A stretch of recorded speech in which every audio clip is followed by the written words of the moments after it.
نکاح کے بارے میں کتنے بیانات کرتی، کتنے تقریبات اس کے اوپر ہو چکی ہیں، علماء نے اس کے اصولوں کو کس طرح سے کھول کر بیان کیا، لیکن ہمارا سیلف اویئر کتنا ہوا ہے؟ ہماری شادیاں اس سے زیادہ مزید گندی ہو رہی، اس سے زیادہ مزید خراب ہو رہی ہے، اس سے زیادہ مزید ابتر اور ارذل حالت میں ہو جا رہی ہیں کہ پہلے سے زیادہ بڑھ کر ہم اسراف کر رہے ہیں، پہلے سے زیادہ بڑھ کر ہم ہنگامہ آرائی کر رہے ہیں، پہلے سے زیادہ بڑھ کر ہم خرافات کر رہے ہیں۔ اس کا مطلب یہ ہے کہ اس قوم کے اندر اسی وقت بیداری آئے گی جب اوپر سے لاٹھی پڑے گی، اوپر سے لاٹھی پڑے گی۔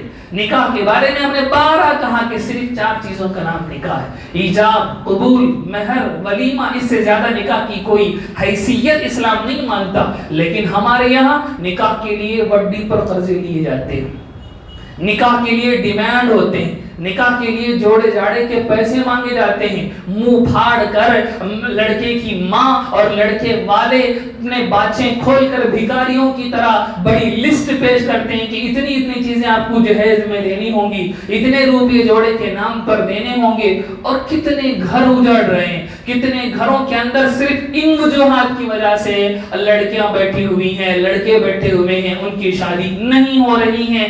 یہ خرافات ختم نہیں ہوئے، آپ مانے یا نہ مانے، دوسرے اینگل سے، دوسرے طریقوں سے یہ خرافات بڑھتے جا رہے ہیں۔ گھروں کو بیچا جاتا ہے، جو گھر محنت کر کے کسی نے جمع کیا تھا، اس گھر کو ایک شادی کے لیے بیچ دیا جاتا ہے، اس زمین کو ایک شادی کے لیے بیچ دیا جاتا ہے۔ سرکار دو عالم صلی اللہ علیہ وسلم نے زمینوں کو خواہ بیچنے سے منع فرمایا ہے حدیثوں کے اندر۔ یہ ریئلائزیشن ہمیں دین نہ ہونے کی وجہ سے نصیب ہی نہیں ہوتا۔ کروڑوں لاکھوں روپے برباد کیے جاتے ہیں صرف نکاح کے نام پر، صرف شادی کے نام پر، صرف ڈیمانڈوں کے نام پر۔ اب بتائیں یہ قوم اویئر ہو گئی ہے؟ یہ قوم ابھی اویئر نہیں ہوئی، یہ قوم ابھی بیدار نہیں ہوئی، یہ ابھی سوئی ہوئی ہے۔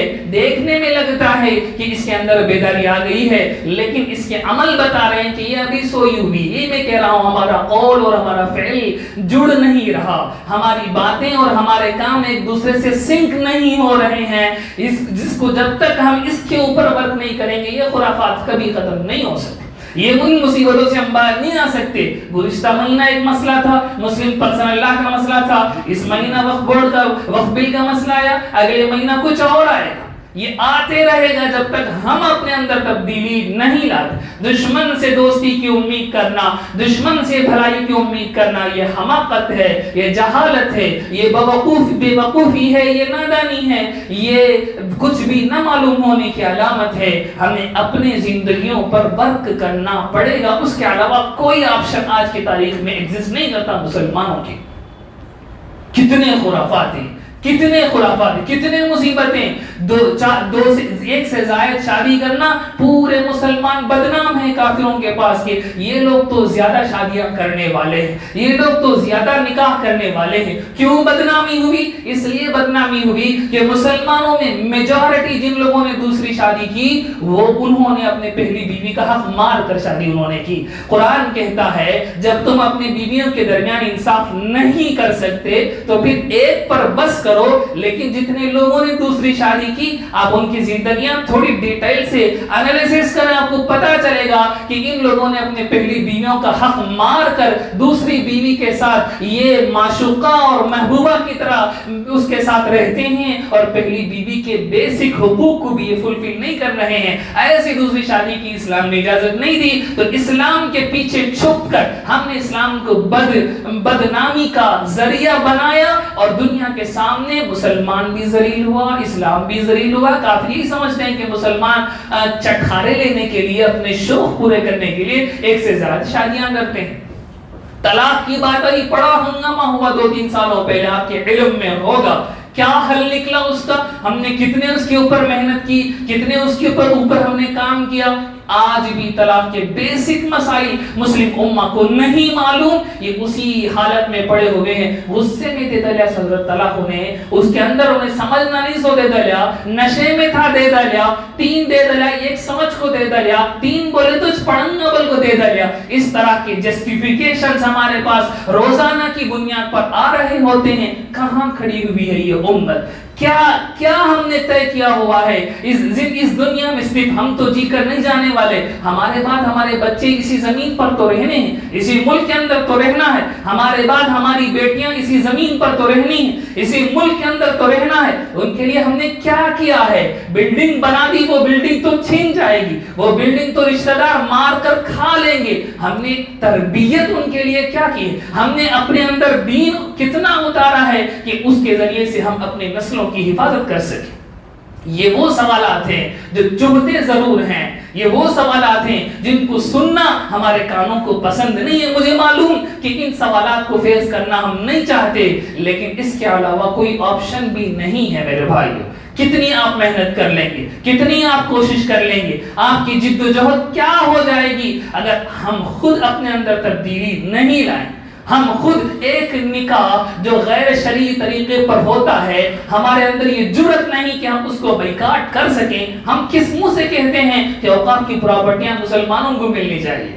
ہم کس منہ سے کہتے ہیں کہ مسلمانوں کے ساتھ ظلم ہو رہا ہے؟ ہم نے اسلام کے ساتھ ظلم جو کیا ہوا ہے، ہم نے اللہ کے رسول کے شریعت کے ساتھ جو ظلم ڈھایا ہوا، اس کو کون پوچھے گا؟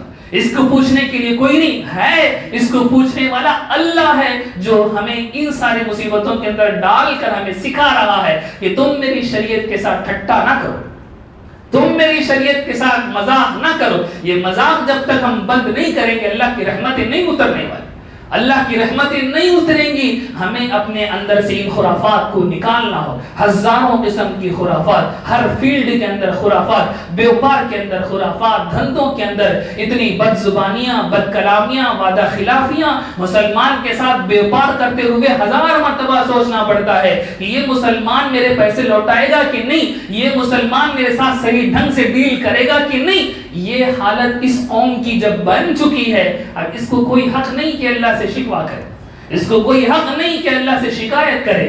ہزاروں لاکھوں روپے کی جائیدادیں ہمارے بڑوں نے ہمارے لیے وقف کی ہوئی تھی، ہمیں کوئی پرواہ نہیں تھی اس کی جب تک یہ بل ہمارے سر پر نہیں آیا.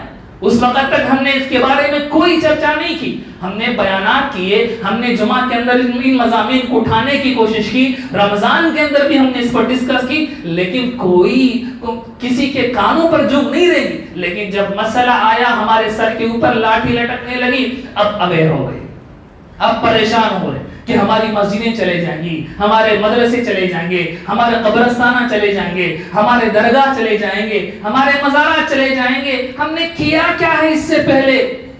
ان ساری پراپرٹیز اور ان ساری جائیدادوں کو جو کامن ویلتھ کے اندر آتے ہیں، ان میں ہم نے کچھ جب نہیں کیا ہے تو آپ کس کی فکر کر رہے ہیں؟ اب کس کی فکر کر رہے ہیں؟ تو میرے بھائیو، یہ وہ سوال ہے جس پر ہمیں غور کرنا آج کی تاریخ میں سب سے اہم ہے کہ کب